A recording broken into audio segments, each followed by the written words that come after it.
नमस्कार, आप देख रहे हैं न्यूज 18 बिहार झारखंड। मैं हूं आपके साथ रुचिका राज।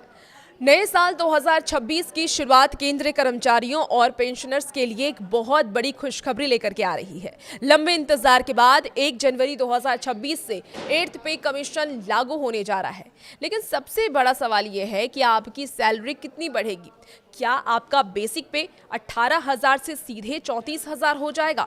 आज के इस वीडियो में हम आंकड़ों और कैलकुलेशन के साथ समझेंगे कि 8th पे कमीशन यानी कि 8वें वेतन आयोग के बाद आपकी इन हैंड सैलरी और पेंशन में कितना उछाल आएगा।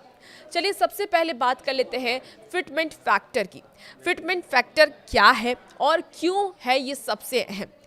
फिटमेंट फैक्टर का कैलकुलेशन भी चलिए हम समझते हैं इस वीडियो में।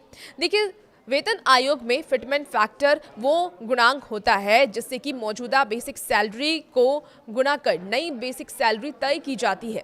महंगाई के साथ कई अन्य पैमानों के आधार पर इसकी गणना की जाती है।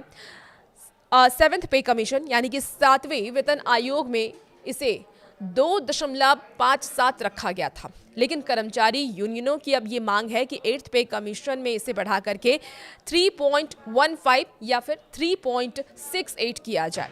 अगर सरकार फिटमेंट फैक्टर को 1.92 के आसपास भी रखती है, जैसे कि कुछ रिपोर्ट्स ये दावा कर रहे हैं, तो भी आपकी बेसिक सैलरी में भारी बढ़ोतरी होगी।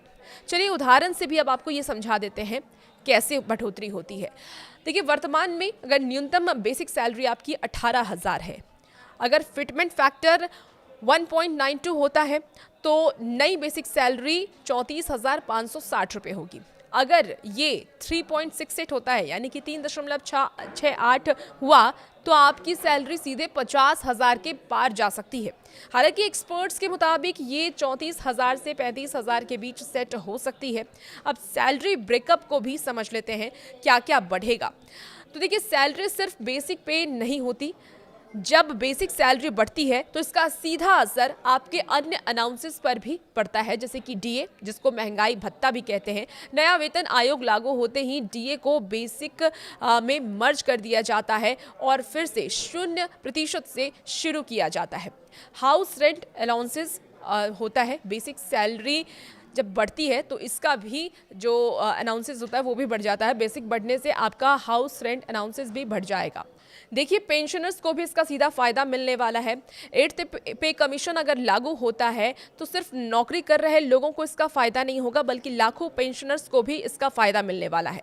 उनकी पेंशन में भी लाभ होगा, वृद्धि होगी और उनको भी सीधा फायदा मिलेगा। अब क्यों लागू हो रहा है 8th पे कमीशन, वो भी समझ लेते हैं।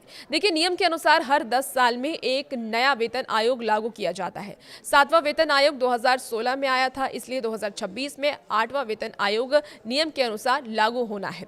बढ़ती महंगाई और कर्मचारियों की परचेजिंग पावर को बनाए रखने के लिए सरकार वेतन में यह संशोधन करती है।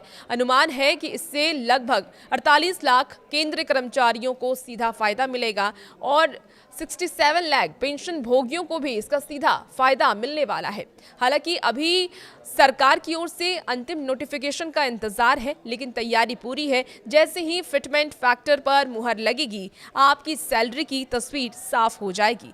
क्या आपको लगता है कि फिटमेंट फैक्टर 3.68 होना चाहिए? आपकी राय क्या है? कमेंट बॉक्स में जरूर बताइएगा। फिलहाल इस वीडियो में इतना ही। आप बने रहिए न्यूज 18 के साथ।